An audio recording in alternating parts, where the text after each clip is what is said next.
জানা ছিল না রে বন্ধু, ওরে মন যেতে হবে। বন্ধু তুমি দেখতে সুন্দর, আমার ইচ্ছে করে তোর আকাশে। সালটা 2005। গানের টানে, গানকে ভালোবেসে গানের মিশন বাস্তবায়নের জন্যই চলে যান একজন বাউল সাধকের কাছে।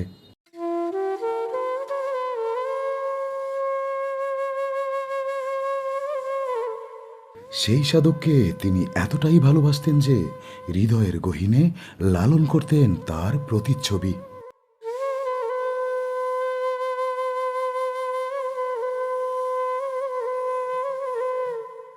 কিন্তু অবশেষে সেই সাধকই দিয়েছিলেন তাকে কষ্ট।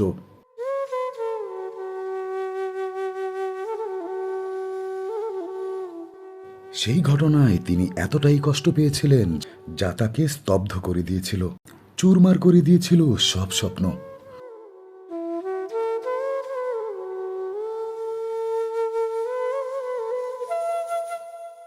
সিদ্ধান্ত নিয়েছিলেন আর কোনোদিন গান নিয়ে ভাববেন না তিনি। এই কষ্ট বুকে নিয়ে গান থেকে দূরে ছিলেন টানা 20 বছর।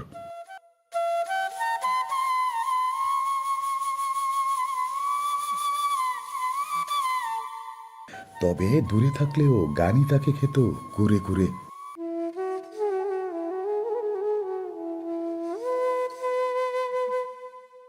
এভাবে দীর্ঘ সময় পার হওয়ার পর 2025 সালে পরিচয় হয় সুরকার ও সঙ্গীত পরিচালক আলামিন খানের সাথে।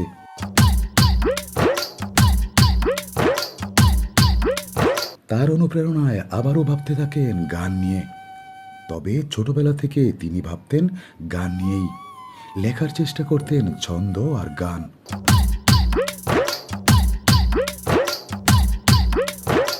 স্বপ্ন দেখতেন একদিন গীতিকার হবেন। সব কষ্ট বুকে চাপা দিয়ে মনের গভীরে আবারও বুনতে থাকেন স্বপ্নের মায়াজাল।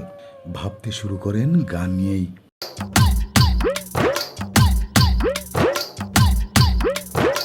আলামিন খানের সুর এবং সঙ্গীতে জানা ছিল না রে বন্ধু শিরোনামের গান দিয়ে যাত্রা শুরু করেন সঙ্গীত অঙ্গনে। তার লেখা গানটিতে কণ্ঠ দিয়েছিলেন জনপ্রিয় কণ্ঠশিল্পী মনির খান।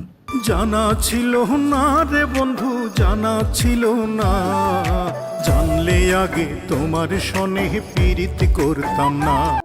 এরপর পরই আবারও আলামিন খানের সঙ্গীতে এবং তার কথা সুরে বাজারে আসে দ্বিতীয় গান, যেতে হবে অচিন দেশে শিরোনামের।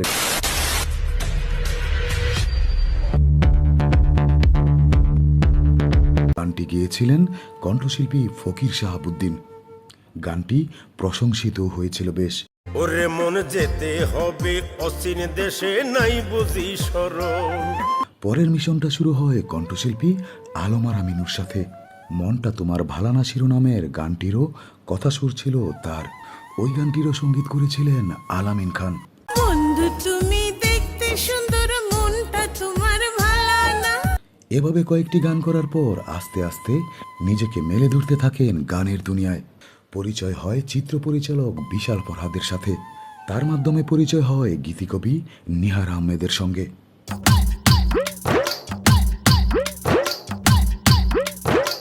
এরপর শুরু হয় নতুন মিশন।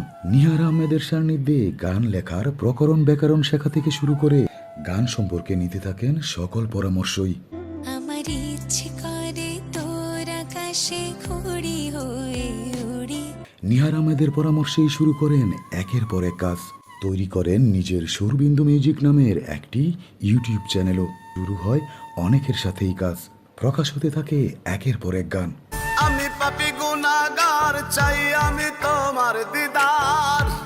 তার কথা সুরে এই পর্যন্ত প্রকাশ হওয়া গানের সংখ্যা 20টির উপরে। আনরিলিজ ট্র্যাক হিসেবেও রয়েছে আরও অনেকগুলো গান।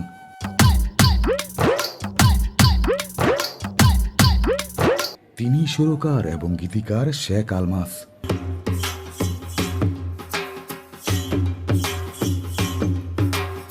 তার কথা সুরে গানে কণ্ঠ দিয়েছেন কণ্ঠশিল্পী আলমার আমিনু, মনির খান, ফকির শাহাবুদ্দিন, রাজু মণ্ডল, সজল, নওশিন আদিবা, সাব্বির জামান, ঝিনুক, আনোয়ার ফকির সহ আরও অনেকেই। তুমি যাই না বুঝা ঠান্ডা মাথায় করছো আমার ক্ষতি। তার কথা সুরে সঙ্গীত পরিচালনা করেছেন আলামিন খান, ঋষিকেশ রকি, হাফিজ বাউলা, এয়ার সারোয়ার সহ আরও অনেকে।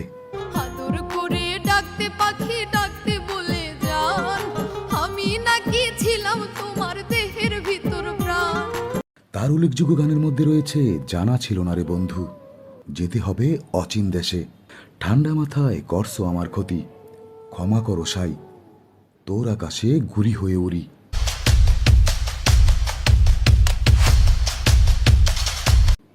মনটা তোমার ভালা না, নিঃশ্বাস বন্ধ হয়ে যায়, আদর করে ডাকতে পাখি ইত্যাদি। মুখে বলো ভালোবাসি, অন্তর দিয়া বাসনা। ইচ্ছে একটাই, গানে আসেন গানেই থাকবেন, গানের সাথেই থাকতে চান সারা জীবন, উপহার দিতে চান ভালো ভালো গান, বাংলা গানকে নিয়ে যেতে চান বিশ্ব দরবারে। বন্ধু তোমার মিষ্টি কথায় আমি গলবো না। গানের পাশাপাশি তিনি একজন ইলেকট্রিক্যাল ইঞ্জিনিয়ার। 1981 সালের 5 আগস্ট শরীয়তপুর জেলার নড়িয়া উপজেলার চেরাগালি ব্যাপারীকান্দি গ্রামে জন্মগ্রহণ করেন শেখ আলমাস। জানা ছিল না রে বন্ধু, জানা ছিল না। ওরে মন যেতে হবে অচিন দেশে, নাই বুঝি সরম। বন্ধু তুমি দেখতে সুন্দর, মনটা তোমার ভালো না। আমার ইচ্ছে করে তোর আকাশে ঘুড়ি হয়ে উড়ি। তুমি যাই না বুঝা ঠান্ডা মাথায় করছো আমার ক্ষতি।